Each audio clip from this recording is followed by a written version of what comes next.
Seja muito bem-vindo. Hoje um vídeo que fala que o cemitério é o maior contador de histórias que existe. Fiquei curioso, acho que vai falar de fenômenos extrasensoriais ou sobrenaturais, como alguns gostam de falar, então tô curioso, vem comigo. Por onde começamos, então? Cemitérios ou corpos incorruptos? O que vocês preferem? Você que manda. Vamos falar de cemitério primeiro, né? É legal o cemitério. Vamos lá. Cara, cemitério... o Daniel aqueles tá aí antigos, assim? Eu te convidei um monte de vezes pra ir. Eu falei pra Fabi. Eu tenho medo, você sabe. Resposta positiva. Eu e o Lene, principalmente, temos cagaço. Mas... Falou fazer uma fogueira num crematório. Tava pensando numa Não, coisa. vamos. Não. Mas você tem medo de cemitério mesmo? Tenho se eu for sozinho à noite num lugar que tem... Agora, se Eles for vão à noite, eles vão à noite. Turma, tranquilo. Câmera... Na verdade, assim, eu falo pro Dani, eu sou cético. Eu prefiro experimentar as opiniões das outras pessoas, porque Pra diferente você- de muita gente, eu dependo das experiências dos outros, porque o legal dessa descoberta, não sei o que o Dani pensa disso, mas é exatamente a gente ir com perguntas e não com respostas. A maior parte desses rolês sempre tem, olha, vem aqui, você está vendo, tem alguém do seu lado, tal. Como eu não acredito e não tenho esse poder, eu prefiro sempre passar para todo mundo o que todo mundo é capaz de perceber. Entendi. Então, quando a gente vai no cemitério, claro que tem essa dinâmica, tem essa expectativa do sobrenatural, tal, e essas histórias fazem parte desse território tão especial, mas tem um monte de outros interesses no cemitério. Quando a gente faz um passeio, a gente integra essa experiência. Então não é um rolê só, ou acho que é Noites do Terror. Não é Noites do Terror, muito longe Vai ter disso. um carinho Mas eles andam no cemitério, é isso mesmo? escondido atrás de um túmulo. Não, até porque é uma cagada, mas o cara sai correndo, alguém se assusta, cai, tropeça, cai num jazigo. Não é? cabeça. Então, as É assim que experiências- começa a noite dos mortos-vivos, né? Os irmãos estão lá, um cai, bate a cabeça e morre ali mesmo, né? No cemitério, Então- morrer no cemitério. Cemitério Então- famoso é aquele lá de Buenos Aires, né? Que todo mundo Isso. visita. É, que Cemitério da tá... Recoleta. É.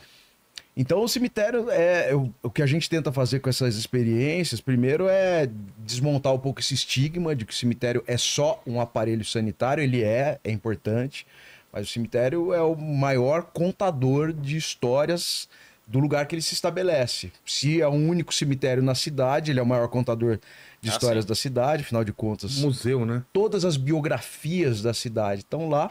E se aqui em São Paulo tem uma particularidade, tem vários cemitérios, mais de 20 cemitérios. Então eles têm essa vocação de contar a história dos lugares muito bem.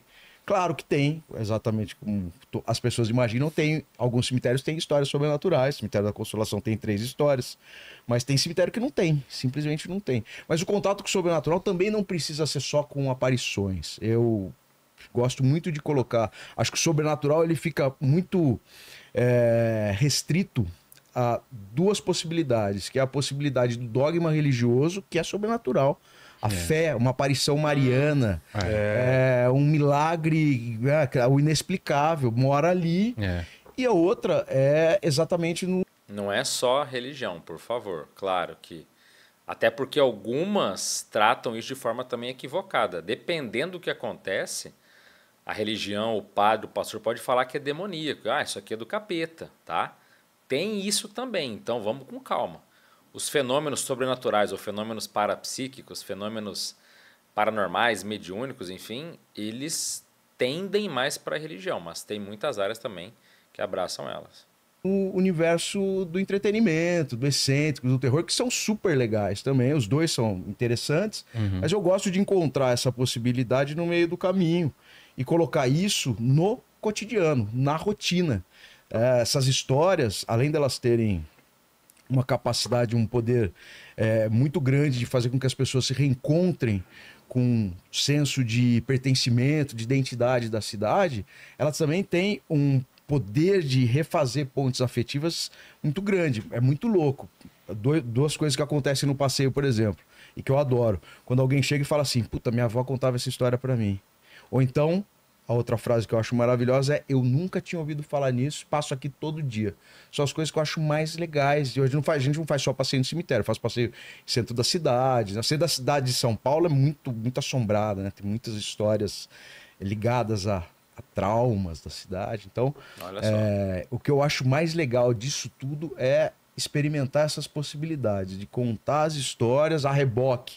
Claro que tem um magnetismo imenso, mas a reboque, a gente trazer a história regular da cidade, trazer um monte de reflexão. Afinal de contas, por exemplo, a gente vai falar de milagreiros, né? De pessoas que morreram e fazem milagre no cemitério, por exemplo. Pô, você identifica uma porrada de violência. Violência contra a mulher, violência contra a criança, escravidão, umas puta desgraça, umas tragédias imensas. Porque afinal de contas, estou falando muito, mas afinal de contas, a história de fantasmas, eu sempre digo que quem acredita em fantasma resolve a maior questão existencial da humanidade desde que ela percebeu a sua consciência. Imagina. Se tivesse uma resposta sobre isso. Existe vida após... Você acredita em fantasma? Existe vida após a morte, tá resolvido. Foi comprovado cientificamente, pronto. Então, Muda o mundo. Muda.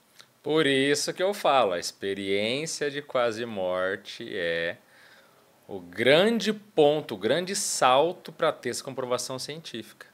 Você pode afirmar que tem algo, a sua religião pode falar outra coisa, mas quem sai do próprio corpo, lucidamente, seja no acidente, seja aplicando uma técnica na sua própria casa, gente, você primeiro tem a autocomprovação, que talvez seja até mais importante do que a ciência, porque se um dia a ciência chegar e afirmar, ó, existe vida após a morte, mas ainda assim, muitos vão ter medo de morrer, muitos teimosamente vão se voltar contra a informação científica e vão se aprofundar com os dois pés, vão mergulhar dentro da religião, mesmo aquela que fala o contrário do que a ciência confirmou. O ser humano é complexo, mas tem as experiências fora do corpo. Eu já fui no Vilela aí. Quem já viu, inclusive, dá uma olhada aí. Coloca EQM Vilela. Fui 2 vezes lá, uma vez, inclusive, como co-host, ajudando a entrevistar 2 pessoas que tiveram sua experiência de quase morte. O Vilela sabe desses assuntos, todo mundo sabe, a maioria das pessoas sabe que existe a quase morte, a experiência fora do corpo, mas não tem jeito, né? A gente precisa ainda ter um viés científico maior para as pessoas admitirem isso. Muda mesmo. Muda tudo. Então, ao mesmo tempo, claro, até por essa mística, até por esse magnetismo, a gente pode aproveitar elas para fazer outras reflexões. Porque quem não acredita no sobrenatural percebe muito rapidamente que as histórias de fantasmas são grandes metáforas de traumas não resolvidos, às vezes individualmente, às vezes coletivamente. Então, a gente fala, por que existe noiva fantasma, por exemplo? Porque... Não, você fala de lenda urbana é uma coisa, meu amigo. Agora, relatos de contatos com seres extrafísicos são reais, inúmeros. O que não falta é gente comentando coisas reais, tá? Então, não é que é uma analogia, um simbolismo, não. Transcende isso aí, por favor. Fenômeno, muitos deles... Claro, tem a parte de lendas, tem a parte folclórica, mas a grande maioria são casos reais, de fato, né? A sociedade convencionava que o propósito de vida de uma menina era se casar. Quando ela estava nos trilhos desse acontecimento e morria, seja lá por qual for a razão, pode ser por uma desilusão, abandono, não queria casar, tirou a própria vida, tem um monte de hipóteses. O que acontece? Assassinada ela vai embora, pelo futuro marido, que tem casos assim também. Ela volta nesse looping porque tá lá. Isso para quem acredita. Para quem não acredita, quer dizer, se incutiu no senso comum, que é o grande propulsor do imaginário popular, a partir desse trauma, essa história que é, na verdade, muitas vezes até um instrumento de você conseguir digerir essa tragédia. Você falou que tem 3 histórias na Consolação, mas é que o pessoal tá perguntando aqui que passeio, mas Vamos falar também, quando você sabe da história, quando estavam fazendo o metrô lá da Paulista, que passava por baixo do cemitério da Consolação, tinha histórias, né? Um monte de história, na verdade. E coisas estranhas que aconteciam. No cemitério da Consolação tem a lenda dos Matarazzo, né? Porque lá tem um... Vê se acha a foto Tem um mausoléu, né? O mausoléu dos Matarazzo, que é o maior da América do Sul, se eu não me engano. Para ser considerado mausoléu, não é um túmulo simples. São aquelas construções meio enormes. Tanto que a deles é linda, assim. Eu acho que é um dos únicos no Brasil que tem cripta, né? Porque no Brasil não tem muita cripta. O que é uma cripta? Que é o subterrâneo, né? Quando você desce, é maravilhoso. A gente, assim, para entender um pouco, você tem o túmulo que normalmente é para uma pessoa. Túmulo, uma sepultura, um buraco. Isso. Os jazigos, na verdade, que começam a ser... O mausoléu, na verdade, é uma estrutura escultórica. Então, é isso que você falou, é uma capela, um grande monumento, que você tem para baixo um jazigo. Então, o jazigo, na verdade, é um lugar que compõe várias gavetas para você colocar mais gente. Então, uma sepultura... a família toda. Família toda, né? Então... Eu já fui em mausoléu, por exemplo, São Francisco Xavier, que tem 40 Gavetas. O Ah, é? mausoléu. Caramba. O mausoléu, na verdade, da família Matarazzo era uma capela, né? É uma igreja Dentro dele, né? dentro Se dele. você olhar, você consegue ver, né? E é muito louco, porque o Matarazzo, então quando a gente começa a acessar dados históricos da cidade, o Matarazzo, embora fosse o homem mais rico do Brasil e da Itália, 10º homem mais rico do mundo, ele não pertencia àquela estirpe da primeira camada da sociedade, né? Ele não tinha pedigree, era um Sim. italiano, imigrante, ferrado, que veio para cá e prosperou economicamente. Então, quando ele quer comprar um espaço, porque o cemitério sempre foi um lugar de convívio social também, Também, né? muito, e você reproduzia As o seu classes status, você reproduzia o seu status social nesse território. Então, o Matarazzo, ele queria um espaço no cemitério da Consolação e deixar ele comprar num lugar nada nobre. Ele tá lá no Lá fundo no fundão, do né? cemitério. Sério? Então tá lá no É fundão do lindo cemitério. esse mausoléu. Achou, Lene? Pô, quero ver, quero ver. E aí o que acontece? Esse mausoléu, ele beneficia toda. Ele, por conta desse mausoléu, toda essa área é beneficiada. Tanto que o Campos Salles tá. Hoje o Campos Salles, que era o presidente da República, tá do lado dele. Ele mandou abrir uma passagem pra rua, acho que é Mato Grosso, ali atrás. Ele Embaixo mandou do abrir pra túmulo. família dele. Pra família dele não precisa entrar pela entrada principal. Olha Olha o só. tamanho. É isso aí. Cara, Em cima dele tem tipo uma mulher essa de porta, véu. essa porta é do tamanho de uma porta normal? Não, acho que é maior, né? Ela é enorme essa porta Cara. aqui. Essa porta hoje ela tá chumbada lá, não abre, mas eles ministravam inclusive missas aí dentro aos domingos por muitos anos. Luiz de Brezolara, que é o arquiteto, que é o cara que projetou, o escultor e o projetista desse lugar, que ele construiu por Melino Matarazzo.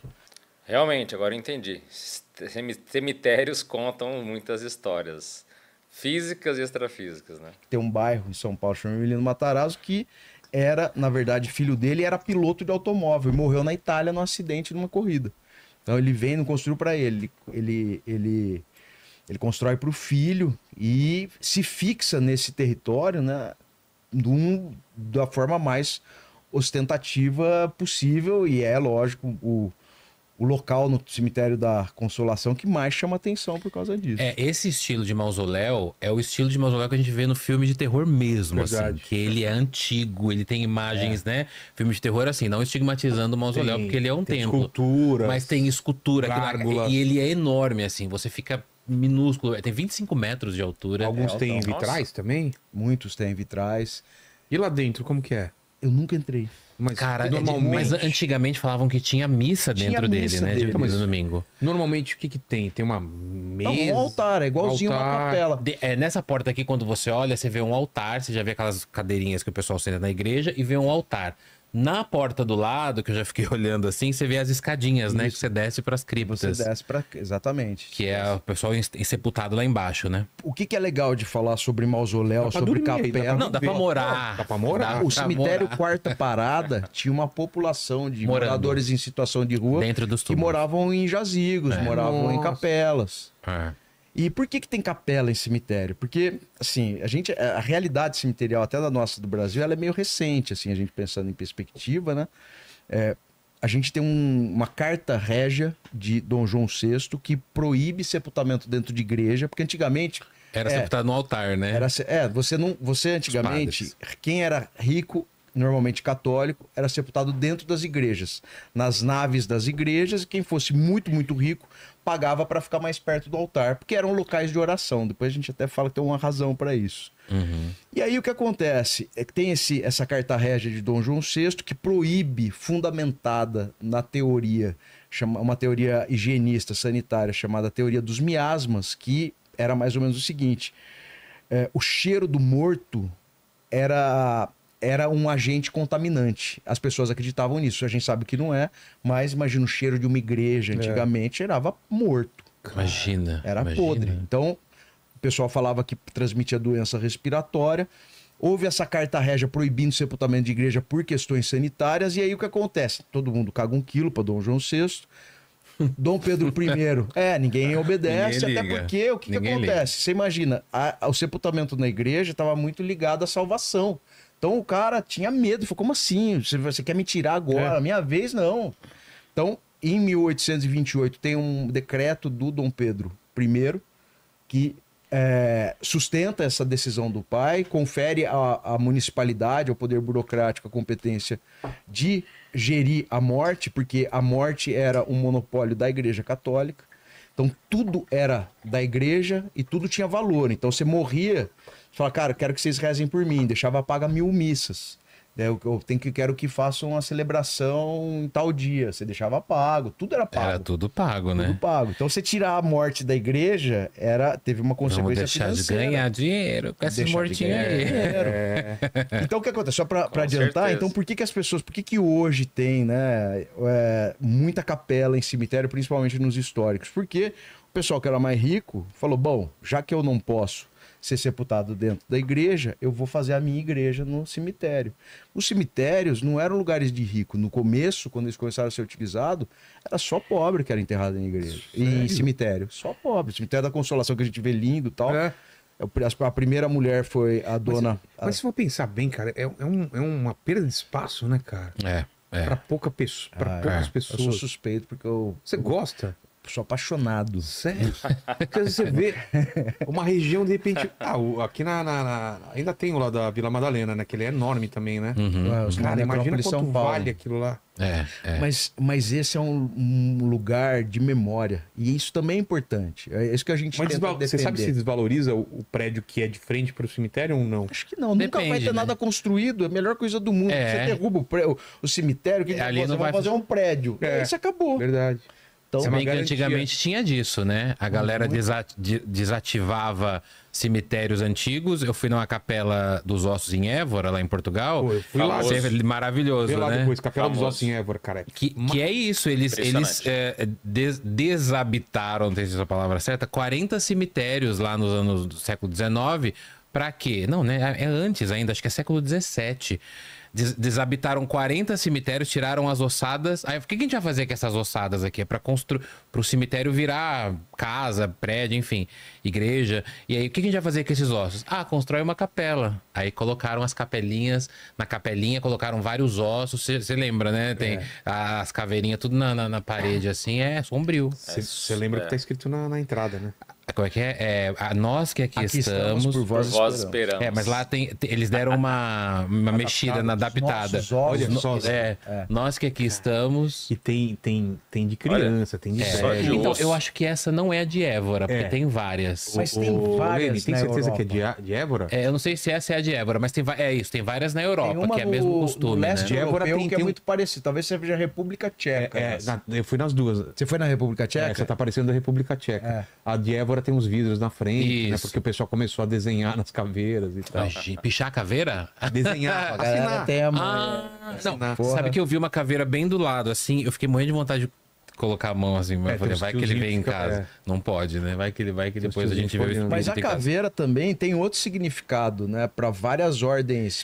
Para várias ordens. Lá em Évora, o que ele explica a história é que os caras construíram para meditar sobre a morte, né? Exatamente. Tem uns poemas escritos assim. Por que tá com tanta pressa? Vai com calma, porque você vai acabar aqui, ó, botando medo na além desse exercício de humildade, de no final das contas não adianta dinheiro, não adianta. Não tem diferença de cor, de credo, de classe social, todo mundo vai ficar desse jeito. E para os franciscanos ainda tem um outro indicativo, né? Isso daí é de Évora. Esse daí é de Évora. Para os franciscanos, a caveira é o símbolo maior de que você está diante do divino. Ô, Lene, você vai achar a entrada, isso daí, voz que... Como que é? Vós que aqui estamos, pelos vossos ossos esperamos. Nós que aqui estamos, pelos vossos ossos esperamos. Essa frase você vai achar a entrada lá, cara. Meio... Você entra assim, já tem essa Eu nunca fui. Minha filha foi, eu nunca fui. Eu fui Aqui no Brasil, né, se não me engano, tem um cemitério que é Nós que aqui estamos, por vós esperamos. Não deixa de ser reflexivo, de qualquer forma. Agora, os ossos, realmente. Inclusive, vocês já ouviram falar, já que então... É até interessante o ponto, que eu não sabia essa questão de mausoléu, de lei, né, e proibiram nas igrejas e tal. Muito não sabia nada disso. Agora, vocês já ouviram falar do sepultamento celestial? Veja bem, sepultamento celestial. Lá no Tibete, não todo mundo, obviamente, mas em alguns locais lá, quando a pessoa falece... Eles tiram todos os membros da pessoa e jogam para os urubus comerem. Sabia disso? Nossa, que macabro, filme de terror. Não. É para mostrar para as pessoas, ó, que esse corpo nosso aqui, ó, ele é temporário, ele não vale nada. A consciência, quer dizer, o nosso ser, nosso ego, nosso espírito, nossa consciência de fato que está além, essa que importa. Esse corpo aqui morreu, acabou, não vale mais nada. Enquanto tinha serventia na vida humana, beleza. Mas agora, então imagina o impacto da pessoa ver aquele corpo sendo devorado por urubus, por aves, por animais. Entende? É para ser bem impactante mesmo. Esse corpo aqui não vale nada. Depois da morte, acabou. Esquece ele, sabe? E caso vocês não saibam, muitas pessoas ao sair do corpo e indo até cemitérios, elas veem muitos seres extrafísicos ali, parados, aficionados pelo próprio corpo dela. Veja, o corpo já foi enterrado e aquele ser extrafísico está lá, querendo ficar perto do corpo, achando que ele é o corpo. Por quê? Porque tem uma ideia fixa. É ignorante quanto à vida extrafísica, quanto à vida dimensional, a vida multidimensional. Tem amparadores que até ficam dando risada, assim, sabe, daquela pessoa para ver se acorda, se desperta, mesmo que seja na base do orgulho, da vaidade ferida. Então ficam dando risada que a pessoa está ali. Tem várias e várias técnicas que os seres amparadores, os mentores utilizam para despertar e fazer com que esses seres saiam dali. Parece mórbido, mas na verdade eu acho bem triste. Alguém que descarta o corpo, perdeu a conexão com ele e fica ali, no velório, depois do enterro, querendo ainda estar, entre aspas, vivo, quando ele mal sabe que na verdade ele tem um potencial gigantesco que ele está desperdiçando por uma ideia ou por um apego à vida material. Então, já que eles falaram algumas coisas de cemitério, né, comentando algumas coisas também, caso você não saiba. E duvido que alguém vai querer o sepultamento aí celestial, mas é uma ideia radical e muito forte para mostrar esse ponto que o corpo é importante até a morte, depois vale mais nada. Agora, porque ele, além de eu já ter ido antes, e cara, e é uma cidade murada, né? Ela toda... Cara, tem uns restaurantes lá absurdos, muito cara, bom, de comer, né? Bacalhau lá. E tem o Cartucha, né? Que é aquele puta avião. Total. Não, e tem uma parte também histórica de Roma lá, tem um mosaico. E o meu livro tem uma parte importante que passa lá. Então eu fui em Évora? Em Évora. Nessa capela aí. Tem uma das pistas, tá enfiada em um... Olha lá. Olha lá. É Nós Ossos. Nós Ossos que aqui estamos pelos vossos esperanças. Que legal, hein? É quase uma ameaça, né? É totalmente uma ameaça. Tem essa mesma frase, nós que aqui estamos por vós esperamos, tem no cemitério em Paraibuna, né? Sim. Tem vários cemitérios. Paraibuna é exatamente essa. Nós que aqui estamos por vós esperamos. Mas muitos cemitérios têm esse tipo de frase exatamente por dar essa ideia de encontro de igualdade. A partir daqui, gente, é todo mundo igual, vai carcomer. O zumbilela que fala, os carcomidos, vai carcomer. Vai carcomer todo mundo. É isso aí mesmo. Eu não sei vocês, mas quando eu era criança e descobri que dentro de mim tinha osso, tinha uma caveira. Você não lembra desse daí? Eu também. Você via caveira, esqueleto nesses desenhos de TV. Eu falo, não, dentro de você tem isso, cara. Parece que a cabeça muda, né? Eu até gravei um vídeo sobre isso, que quando minha avó que contou que ela tinha aquela... Lembra aquela música da caveira? Tumba Lacatumba, tinha uma caveira, alguma coisa assim. Aí eu cantava essa música, minha avó falava assim, sabia que você tem uma caveira dentro de você? E eu comecei a chorar. Eu tenho até um vídeo gravando, que eu gravei depois contando essa história. E é verdade, a gente não se toca, né? Que a gente tem uma caveira dentro da gente, um esqueletinho, tira um raio-x que você vê. Você vê o nada. Você vai estar com sinusite, tira do seio da face, que aparece exatamente a sua cara. Caveirinha. Você imagina quando começaram a tirar raio-x, né? Pra galera vendo que... Olha, botar aí. Bom, um vídeo bem legal, pessoal. E assim, para vocês verem que até o cemitério pode ter coisas interessantes, né? Agora, esse passeio tem que ver como é que é. É histórico, tem assuntos bons ou é mais mórbido? Porque quando é mais mórbido, aí já puxa para uns padrões ali, às vezes, que não são tão saudáveis. Mas se você sabe mexer com suas próprias energias, sabe o que é o estado vibracional, sabe fazer técnicas de autodefesa, tudo isso daí vai por terra e você pode ir aonde você quiser, você vai se blindar ou se desintoxicar depois, caso seja necessário. Mas e aí?